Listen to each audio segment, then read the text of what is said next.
किसी गांव में श्याम नाम का एक आदमी अपनी दूसरी पत्नी तथा 2 बच्चों राहुल और प्रीति के साथ रहता था।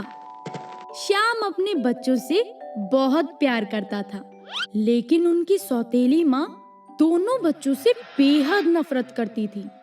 वो हमेशा उन्हें घर से बाहर निकालने के लिए कोई ना कोई योजना बनाती रहती थी।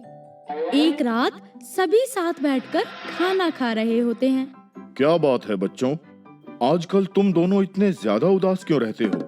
क्या कोई दिक्कत है? नहीं पापा, कोई दिक्कत नहीं है।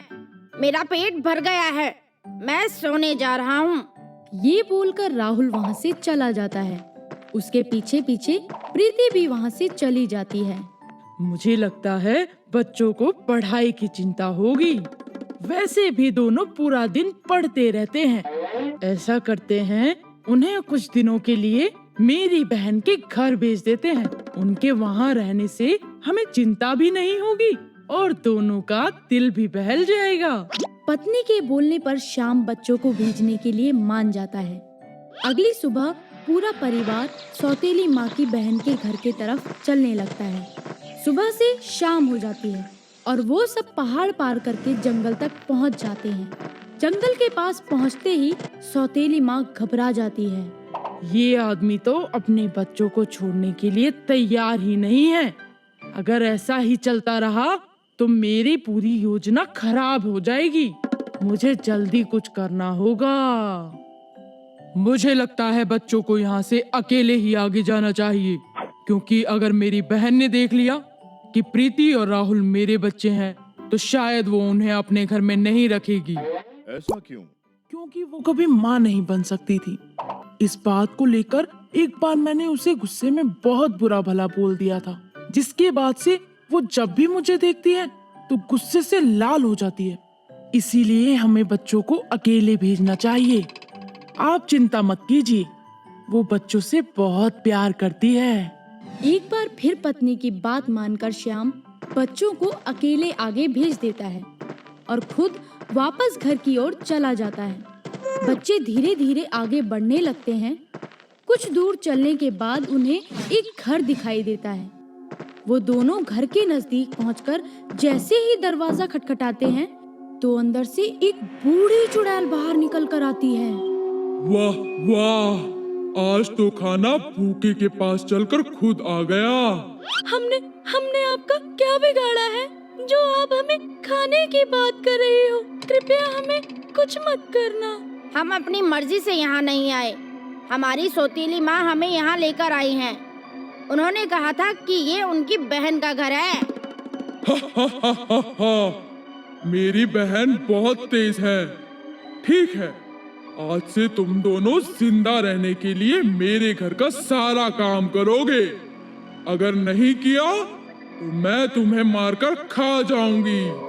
चुड़ैल की बात सुनकर दोनों बच्चे डर जाते हैं और जैसा वो कहती है बिल्कुल वैसा ही करने लगते हैं।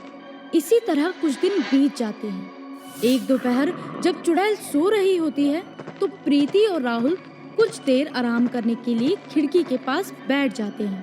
प्रीति जैसे ही खिड़की के बाहर देखती है तो उसे एक पेड़ के पास साधु बाबा बैठे नजर आते हैं। लगता है वो साधु बाबा बहुत थक गए हैं। मैं उन्हें पानी देकर आती हूँ। तुम जाओ, मैं चुड़ैल पर नजर रखता हूँ। अगर वो जाग गई तो मैं तुम्हें बंदर की आवाज निकालकर बुला लूंगा। प्रीति चुपचाप घर से बाहर निकल जाती है और साधु बाबा के पास जाकर उन्हें पानी देती है। बेटी, तुम्हारा बहुत धन्यवाद। तुमने मेरी मदद तो कर दी, लेकिन तुम उदास प्रतीत होती हो। क्या मैं तुम्हारी कोई मदद कर सकता हूँ? बाबा, मैं और मेरा भाई बहुत दिनों से एक चुड़ैल के घर में फंसे हुए हैं। क्या आप हमें उससे बचाकर अपने साथ लेकर जा सकते हैं? बेटी, मैं तुम्हें अपने साथ तो नहीं लेकर जा सकता, पर मैं तुम्हें उससे बचने का एक रास्ता जरूर बता सकता हूँ। साधु बाबा अपनी आंखें बंद करके कुछ मंत्र पढ़ने लगते हैं, जिसके बाद उनके हाथ में एक डिब्बा आ जाता है।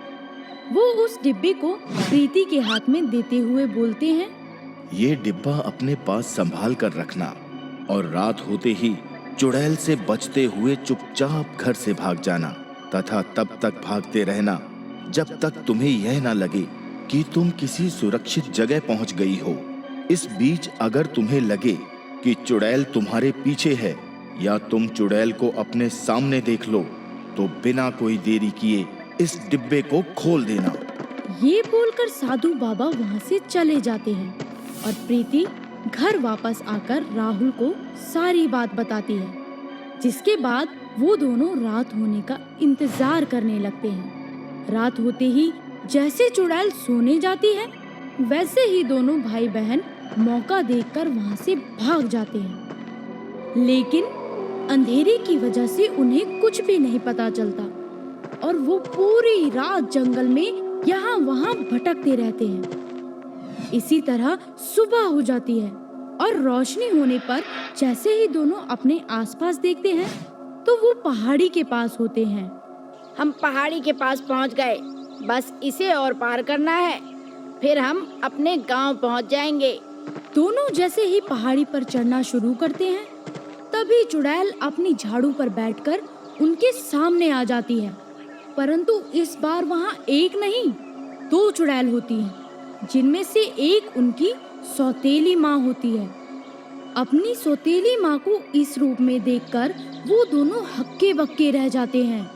तभी प्रीति को डब्बे के बारे में याद आता है और वो उन चुड़ैलों से अपने और अपने भाई की जान बचाने के लिए बिना कोई देरी किए डिब्बे को खोल देती है। जैसे ही डिब्बा खुलता है तभी मौसम खराब हो जाता है और आंधी तूफान के साथ तेज बारिश होने लगती है।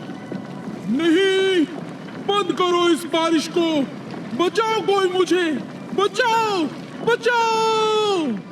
बच्चों, मैं तुम्हारी माँ हूँ, कृपया मुझे बचाओ, बचाओ।